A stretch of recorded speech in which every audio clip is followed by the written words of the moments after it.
Hello beautiful soul! Welcome back to my channel. This is my channel. I'm from Japan, Kabayan Taurus. This reading is for you. Tingnan natin ang iyong this week, 14 to 20. Maraming salamat muna sa mga subscriber, new subscriber, cross-watcher, at sa mga bagong pasok dyan. Welcome na welcome kayo sa bahay ni Ate Aimee. Salamat din sa nakataba ng puso niyong mga comments at sa mga nagka-personal reading. Marami pong salamat. Kung gusto niyo na energy niyo lang talaga, ang gusto niyo makuha natin, all the details is in description below. Pakicheck na lang po sa baba ng video. Diyan na reading tayo, Taurus, pinin mo lang sa'yo at itapon ang hindi naman sa'yo. Maring vice versa, energy mo, energy ng person mo, energy ng malapit sa puso mo, nangyayari or mangyayari pa lang. Use your own intuition, lawakan nyo ang inyong isipan. Energy reading tayo, ano man ang gender mo, ano man ang edad mo. Tandaan niyo palagi na kayo pa rin ang makapagpapabago ng inyong buhay. Okay. Pero tayong Libra, Scorpio, Pisces, Aries, and Cancer.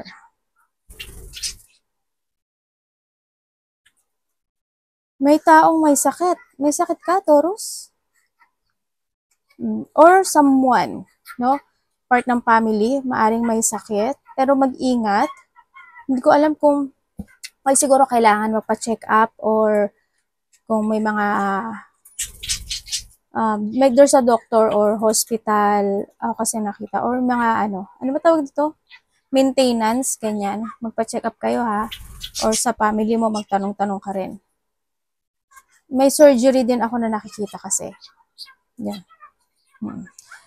Andito ka sa sitwasyon mo na you want to achieve or you want to grow or may mga hiling kanina na ninanais this time, no? Kaso medyo nahihirapan ka ata. Medyo nagkakaroon ka ng problem or medyo emotional, no? Maaring hindi mo alam paano gagawin, paano umpisahan o paano magsasucess yung point na yun o mariresolbahan yung point na yun, ano, o yung sitwasyon na yun sa iba sa inyo.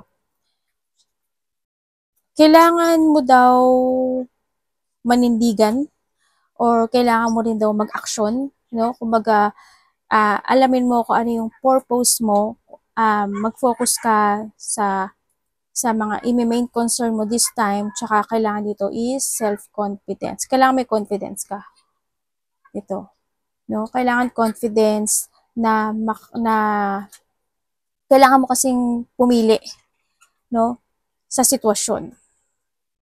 Kung gusto mo talaga ng positivity o gusto mong ma-achieve or masolusyonan or magkaroon ng positive outcome doon, is kailangan mo mag-action sa desire mo na yun.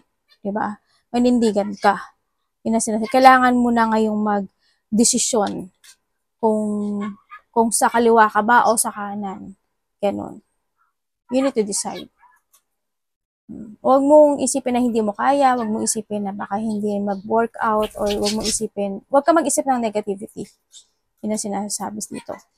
Maaring iba sa inyo is nasa bahay ka lang, or maaring yung trabaho mo is nasa bahay. Or pwede rin naman na mas gusto mong nag-i-stay sa bahay. Pwedeng ganun, ano? Sa nakita ko dito.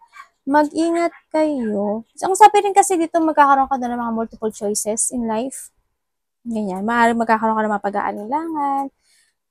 Yun. Meron ako nakikita na separation or pagpaparaya. Maraming klase ng pagpaparaya and separation. Pwedeng may aalis sa buhay mo or pwedeng aalis ka sa sitwasyon o dun sa relationship na yon or may taong i-remove sa'yo. Pwede rin. Pagpaparaya ay siguro marami rin klase pagpaparaya. Kumaga, ipaparaya ko na lang kay universe, kay Lord, o kaya magpaparaya ka with someone, no? Na ganun yung maging sitwasyon. No? Pwedeng ganun. Kaya magkakaroon ka ng multiple choices in life. Ang sinasabi dito. Mag-ingat kayo when it comes to accident, ha? Ikaw or someone into your life, may nakita kasi akong accident, may biglaang magaganap o mangyayari na hindi mo aasahan.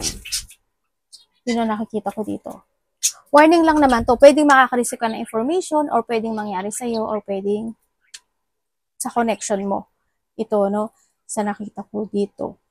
Then, there's a pain. Then ako nakikita, maraming klase ang pain na mararanasan. Ganyan. Pwedeng sa trabaho, sa activity, or something na pain with someone. Yun na nakikita ko. There's a duty ka daw na dapat mong gawin o actionan, o may mga duty na need mong gawin, no? There's a burden ako na nakikita. Sa iba dito may lungkot, may iniisip, or there's a big problem sa iba. May mga kalungkutan, pero sabi dito, have faith, no? Have faith ka lang doon sa sitwasyon mo kasi sabi ko nga sa'yo, di ba? Need to move on or wag kang magstay sa sa problem. Kumbaga, meron daw magbibigay na pagmamahal sa'yo or you give love with someone. Pwede rin nagkaroon ng heartbroken, pwede rin nagkaroon ng separation, pwede rin nagkaroon ka ng depression, stress, nagkaroon ng mga unhappy situation, pwede ng heartache, pwede may mga ganun, no? Sa iba dito, konflikto, no? Ayan, maaari magkakaroon ng conflict, hindi pagkakaintindihan sa ibang aspeto ng buhay mo, kung sino man siya, yun. And, syempre, nandito rin yung pag-aalinlangan, maaari din na kung may someone na new sa buhay mo, siguruhan din yung pag-aalinlangan mo. Kung ikaw to ba, okay, mag-workout kaya, hindi kaya tulad ng dati, parang gano'n, maaaring magdadalawang isip. May mga bagay o sitwasyon na magdadalawang isip ka rin kasi sa nakikita ko dito. Tingnan natin ang energy mo. Energy ni Taurus.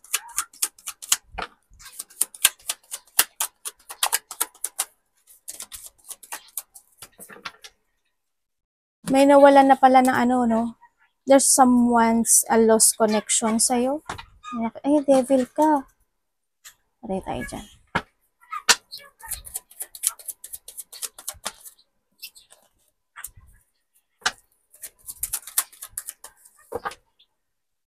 Okay, ang energy mo, sa nakikita ko sa'yo dito is, there's an emotions, no? You feeling emotions, may mga ini-illusion ka, may mga dinidream ka, there's a goal na gusto mo talagang mag-success or ma-achieve yung bagay na yun, You're stuck and you're trapped sa iba sa inyo. You're stuck and trapped. Yun na nakikita ko sa'yo. In a situation, maaari rin na konti lang yung tulog mo, may mga inaalala ka talaga, no? You feel kasi na parang you feeling alone sa nakikita ko dito, o nandun talaga yung sadness. There's a hardship situation kasi ako na nakikita na pinagdadaanan ng iba sa inyo. Pwedeng there's a hardship situation when it comes to trabaho, ganyan, or to connection sa loved ones, pwedeng ganun, sa nakikita ko dito. May mga problema sa iba sa inyo, no? There's a problem related to, ano ba dito? Related sa financial. Ina nakikita ko ito. May mga problema kayo sa financial. May sakit kayo sa May sakit kayo sa dugo? Maraming klase kasi. Hindi ko alam kung ikaw or a family. High blood, low blood, diabetes. Ano ba mga sasabot ito? Punti ka mahulog yung anak ko. Nagsumabit agad. Nag-aarutan sila. Tawa talaga ako. Tawa ko dun. Galing talaga niyang sumabit. Natawa mo. Naglalaro kasi sila sa sa gilid. Yun ang nakikita ko dito. Ingatan niyo yung health niyo, ha, or someone into your family, no, sa connection mo. Baka mayroong ganun sa nakikita ko. Then also, ang nakikita ko dito, may tao na, another message to, may tao na kailangan ng suporta mo. Or pwedeng hihingi siya ng suporta sa'yo, or hihingi siya ng tulong, or ikaw ito, need mo ng support kasi siguro hindi yung feel mo, feeling mo nag-iisa ka, ang dami mong iniisip, parang may mga, ano talaga yung emotions mo, no? Sa nakikita ko dito. Yun. May mga gusto kang aksyonan, may mga gusto ka itama, pero hindi mo alam paano, yung mga ganung sitwasyon. Tingnan natin ang parating. Ano pong parating? Kay Taurus. I-reverse niyo yung natin, yung reading natin para magkaroon kayo ng positive outcome. Halimbawa, sabi ko may sakit kayo, diba? O, halimbawa, nakaramdam kayo na masama yung pakiramdam mo. O, halimbawa, masakit ulo mo, masakit yung paa mo, ano dapat mong gawin? Huwag mong hayaan. Baka mamaya, di ba, kung ano yun. O, halimbawa, nagkasugat ka sa paa. O, halimbawa, napilay ka. O, yung natipilok ka, yung tipilok na yun, medyo napasama pala, akala mo, mild lang. Di ba? Ipa-check mo pa rin yun. No? Ganun ang paggagawa ng pag-analyze ng ano. Kasi pag puro positive lang madidinig nyo, maghihintay ka na lang ng resulta. Hindi ka nakikilos, hindi ka na magiging aware. Paano kung sinabi na, ay okay, may darating na pera sa'yo. Halimbawa, positive, di ba? O di, may dumating na isang tao na makipag-collaborate o makipag-partnership sa'yo. Inakala mo na yun yung pera na iniisip na kasi narinig mo positive. Nakapag-collaborate ka doon, yung pala na-scam ka. Iisipin nyo rin maigi, no? Para mas maintindihan nyo yung ating ano. Huwag lang basta-basta na masarap pakinggan yung positive, gusto nyo lang madinig yun. Anong gagawin mo para magkaroon ng positive? Aware and action. Diba? Parating. Ganun yun.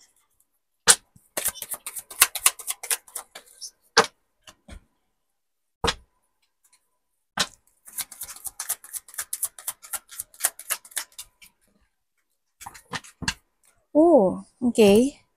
Wala ba't ganun?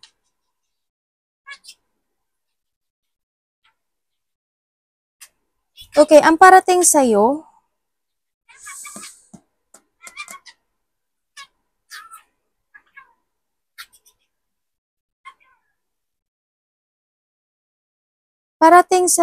ibig sabihin, may tao na naglilihim. Ikaw? May sikreto ka? Kung hindi ikaw may sikreto, someone's. Yan, may tao na may lihim. Pwedeng, tingnan natin sa love life Pwedeng with someone, pwedeng ganun, pwedeng third party, ganyan, so nakikita ko dito. Or pwedeng nagkakaroon siya ng hindi man siya third party, may kinakausap siyang iba, pwedeng ganun. Ikaw may kinakausap ka iba, or siya may kinakausap siyang iba. Yun ang nakikita ko. Vice versa tayo. And then also, parating sa'yo,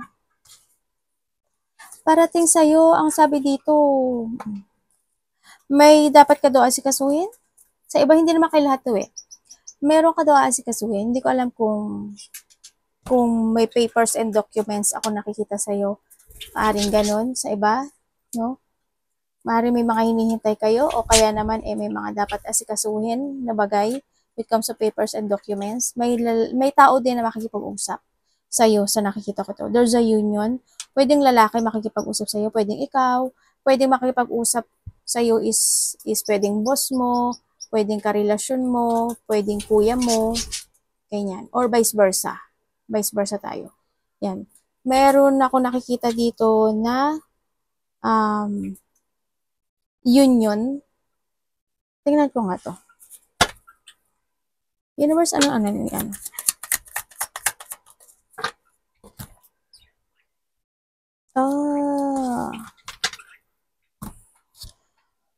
Ibig sabihin, merong taong ko-connect sa'yo dito na maaring itong tao na to, hindi ko lang maintindihan kung nagkaroon kayo ng ano ba to? Distance nitong tao na to. Pwedeng nasa ibang bansa siya, nasa ibang probinsya, nasa ibang lugar, or nagkaroon kayo ng distance nitong tao na to. Magkakaroon ng pag-uusap or ko-connect itong tao na to, or ikaw ko-connect. Or pwede rin na kamag-anak mo, pwede rin ganun. Yan, may tao daw na ko-connect sa'yo or you connect yourself. Ang sabi rin dito is, meron ka daw isang didesisyonan sa buhay mo. Nasa isip mo itong sitwasyon na to. Pero ang di ko maintindihan, maaring you control yourself or may kinokontrol mo yung feelings mo, maaring ganun. Pwedeng halimbawa, nagkakaroon ka na attraction with someone or someone's nagkakaroon ng attraction doon. Pinipigilan niya yung sarili niya kasi hindi pwede kasi meron someone. Pwedeng ganun. Pero may taong naglilihim.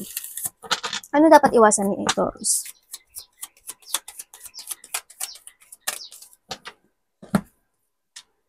Okay.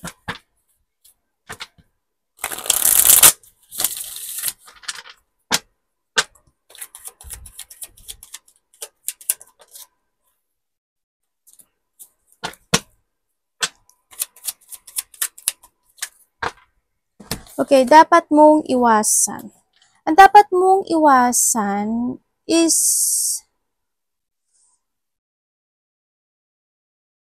iwasan mo yung hindi mo ibigay yung effort mo o yung hard work mo sa isang sitwasyon na hindi na kinakailangan. Kumbaga, something must be let go into your part. Yun ang sinasabi ko. Iwasan mo na hindi ka mag-focus o hindi ka maging dedicate to your goal, no? Isipin mo, ano ba yung goal mo? Ano ba yung gusto mo? Yun ang sinasabi dito, di ba? Iwasan mo rin yung hindi ka maging, practical this time. You need to be practical din. And syempre, hindi lahat, iwasan mo magmadali sa mga bagay o sa lahat ng sitwasyon mo sa mundo. You need to be patient. Hindi lahat din kasi is minamadali. May mga bagay kasi na need ng progress o need i-process, no? Kaya, you need to be patient then be practical and patient. Slowly but surely, ang sinasabi dito. And then, syempre, iwasan mo yung nangyari na noon, bakit ba iuulitin pa muli ngayon? Diba? Iwasan mo mapanghinaan ka ng loob, iwasan mo yung hindi mo is not to find peace when it comes to yourself, ang sinasabi dito. And then, iwasan mo yung mga tao na niloloko ka lang, kumbaga, o niloko ka. Siyempre sa sarili mo, iwasan mo mangloko ng tao. Ganun din. Or yung mga tao na mangloloko. Diba? Iwasan mo rin yung mga bully person o yung makipagkompetensya in any situations in life. Kumbaga, ang sinasabi rin kasi dito is you need to choose your battle, no? Kung kinakailangan ba o hindi ba, o dapat ba, o nararapat ba, mga ganang situation, no? Iwasan mo yung kung may mga tension na hindi pa talaga totally nare-resolbahan. This is a time na kailangan mong harapin yung bagay na yon, no? Kung may mga matagal ng sitwasyon na hanggang ngayon, nahandyan pa rin, it's time to resolve it at it's time na harapin mo yung bagay o yung sitwasyon na yun. Tandaan mo, you need to learn from the past. Kamusta ang love ni Taurus? Love sa lahat, kapatid, anak, magulang, karelasyon, kaibigan, pamilya. This week, ay ano ba yun? Nagagalit naman tong card mo. So, iba sa inyo, LDR, ano? Kamusta po ang love ni Taurus?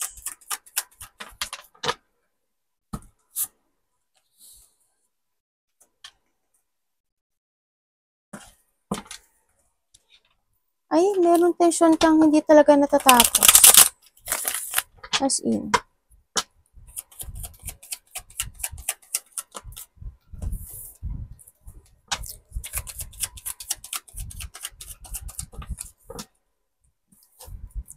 Okay, when it comes sa love, kung kayo is single, ba to?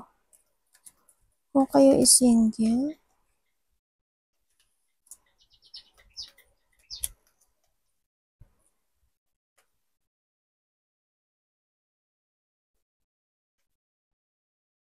ba't ganun? Sabi dito kung single ka, sabi dito kasi maging patient ka eh. Kumbaga kung single ka daw, kailangan mo muna daw may ilat ko sa buhay mo.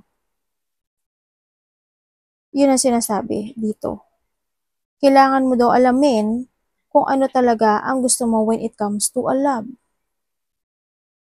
Kumbaga, parang iniiwas ka niya na para hindi maganap yung dating relationship mo, para hindi maging sane Ganun ang sinasabi dito. Ano ba talaga yung gusto mo when it comes to a relationship?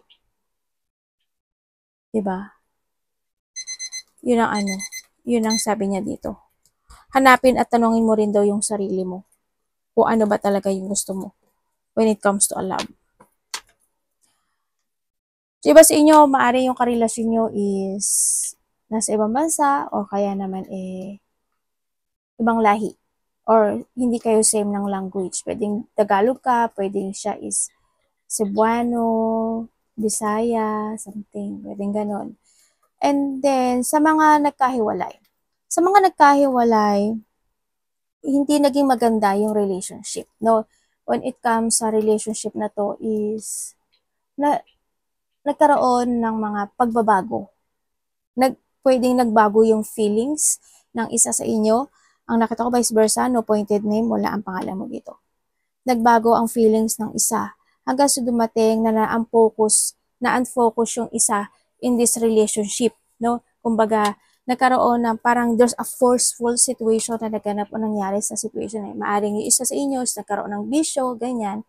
Or pwedeng, maraming klase ang bisyo. Pwedeng pambabae, panglalaki, pwedeng ganun. Kung ano ang bisyo yun. And then also, nahandoon yung nagkaroon ng burnout, dumating, naging aggressive yung relationship, nawala sa katwiran yung isa sa inyo, dumating kayo sa point na naging bastos ang isa, kumbaga nagkasagutan, hindi na maganda yung mga pinagsasabi, sobrang hindi maganda, no, kumbaga nagtalo talaga at nagkaroon ng conflict in this relationship, kumbaga yung ano na to naging sad and akala mo is mabubuo siya in a good way na magiging matatag, pero yun pala nag-shattered lang yung dreams na yun. Pero ang sinasabi dito, parang this an unresolved situation kasi to Parang ano, no, yung sa TV, unresolved situation. Yung parang unresolved situation itong nangyari sa iyo no? Hindi ko lang alam why, pero unresolved to sa nakikita ko dito. Teka lang, nasing ako. Ay, sorry. Sorry, nasing ako. Yun ang nakikita ko. Pero isa sa inyo, ikaw or siya, nahahatak siya ng nakaraan or nahandun pa talaga na para sa kanya hindi pa tapos yung relasyon na ito or hindi pa, siguro hindi to na-close, no? Yun ang nakita ko. Parang walang yung hindi naging maganda yung ending. Kasi di ba merong mga naging maganda ending o kailangan natin maghiwalay, pero ito hindi Hindi siya. Pwedeng siya, nagkakaroon pa rin ng connection sa iba, sa mga nagkahiwalay, ganun. Or minsan nag-uusap siguro, or nahando yung sa isa sa inyo is nasa thought niya na hindi talaga siya, hindi pa siya nakaka-move on. Ganun. Kung kayo naman is in relationship, may naganap, no? May naganap sa relationship kasi nakita ko yung lungkot, no? Nandoon yung sitwasyon din na pwedeng nag-away rin kayo sa nakikita ko dito. Mga nagkaroon ng pag-aaway, may mga plano na maaring hindi alam kung matutupad or hindi. Yan.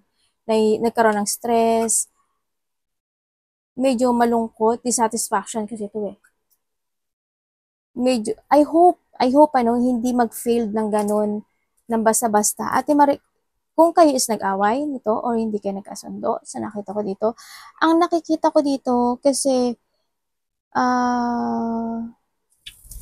may secret. Hindi ko alam kung alam mo siya. May sekreto kasi yung isa May sekreto siya. Hindi ko lang alam kung nagkaroon siya ng attraction with someone or pwede rin na meron siyang hinahide sa'yo na ayaw mong malaman.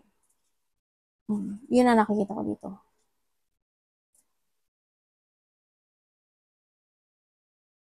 Oo. Yun. Pero kasi may pagsisinungaling Ako nakikita Sana hindi ka nagsisinungaling. Pwedeng kung hindi in this relationship, pwedeng sa part mo may something na problem or sa part niya may something na problem na hindi niya nasabanggit sa'yo or ikaw hindi mo nababanggit sa kanya. May problema. sa relationship na hindi niya sinasabi sa'yo. Pwedeng ganun. Yun ang nakikita ko dito. Tingnan natin yung money mo. Kamusta po yung money? Ano ba yun? Parang tumawid lang sa tulay, anak ka. Ano ba yun? Kamusta po yung money ni Taurus?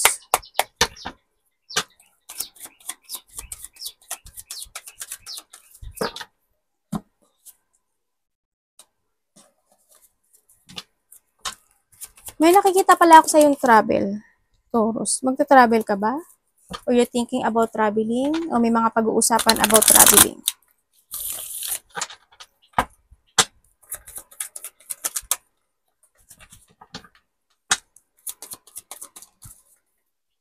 Pwede rin na may mga lakad kayo. Okay, when it comes sa money. When it comes sa money mo, ang sinasabi dito,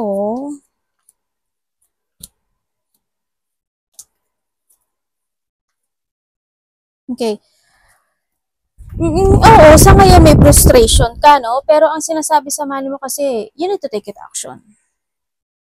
Pag-isipan mo maigi kung ano talaga, paano mo i-organize yung pera mo. Nakita ko naman na nag-iisip ka or kinakailangan o may kinakailangan na talagang i-let go para magkaroon ka ng pag-organize. Kasi it's up to you to make it happen eh. Yung positivity when it comes to a money, ang sinasabi dito, may mga bagay lang talaga na need to take it action. May mga bagay na kailangang ayusin. Kumbaga, nasa sayo doon yung desisyon na to. Kung you need to see the fact, no?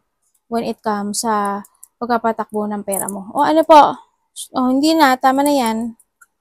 Doon. Maaaring pinag-iisipan mo siya, pero mas marami kasi ang paglabas or nagbibigay ka siguro ng suporta with someone, ganyan. Kaya maaari din na doon na pinipilit mo na lang na ikaw yung mag-suffer than iba yung mag-suffer. Pwedeng ganun, no? Maaaring ganun sa iba, sa inyo. Pero, ang sinasabi dito, nasa sa'yo daw yung choices na to para baguhin yung pagkapatakbo ng pera mo. Kung gusto mo talaga ng you need to think very wise. Or, kinakailangan sa'yo mag-action talaga. May mga bagay talaga na kailangan mong ayusin. May mga bagay na mag-trust ka rin sa intuition mo. This is time to start a new beginning in life when it comes sa pag-organize ng pera mo. Yun. Baka this week nga ay may humingi sa'yo ng suporta. Maaring may tao na nag-iisip sa'yo na hihingi siya ng suporta sa'yo or hihingi siya ng tulong sa'yo. Or pwedeng ikaw ang magbibigay sa kanya. Pwedeng ganyan. Advice. Ang dami naman advice ito. Parang gusto kong pakyawin ni universe yung advice na sa'yo ah.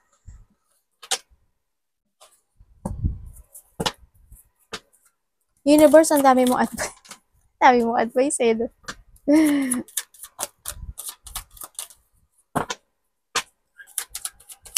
Tama na nga yan. Tinamad mag-ano eh. Tinamad eh, no? Okay, when it comes sa advice.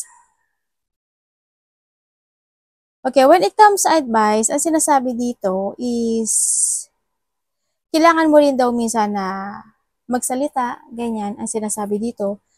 Kailangan mo rin din na protektahan din yung sarili mo. Or you need to think in the future. May mga bagay na sinasabi na you need to be very creative sa mga idea mo to make it reality. Diba? Kung ano ba idea mo? Isipin mo, ano ba yung idea ko? Ang gusto ko is makapag-ipon ako ng pera. Halimbawa, kasi dito sa situation mo. Oh, well, anong gagawin mo ngayon? Diba? Kailangan mo ngayon is a positive motion or kailangan mo ngayon is a clear path of positive destination. Continue ka lang sa direction to find your goal. Huwag kang hihinto. Huwag kang mag-i-stop. No? And then, syempre, this is a time to invest more to yourself and think to the future.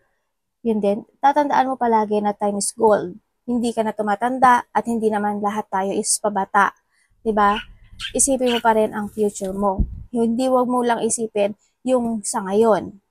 Diba? May mga bagay o sitwasyon na kailangan mong talikuran kasi may binibigay sa'yo si universe na chances to move forward sa iyong goal this time, no?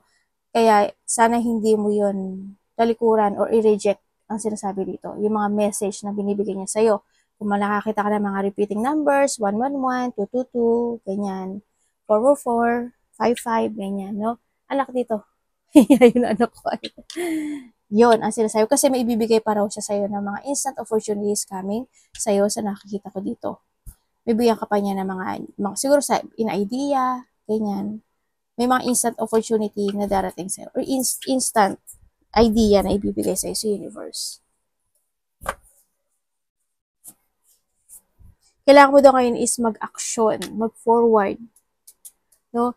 Try to analyze, try to progress, and magkaroon ka ng mga bagong strategy into your life. Yun ang sinasabi sa'yo. Keep fighting. Kailangan mo rin ngayon is to defend yourself, protect yourself, your energy, manindigan ka. No? Kailangan mo rin mag-foot ng boundary, kumbaga, no, it comes sa sarili mo or sa ibang tao. Kung kinakailangan. Arigato namaste, God bless.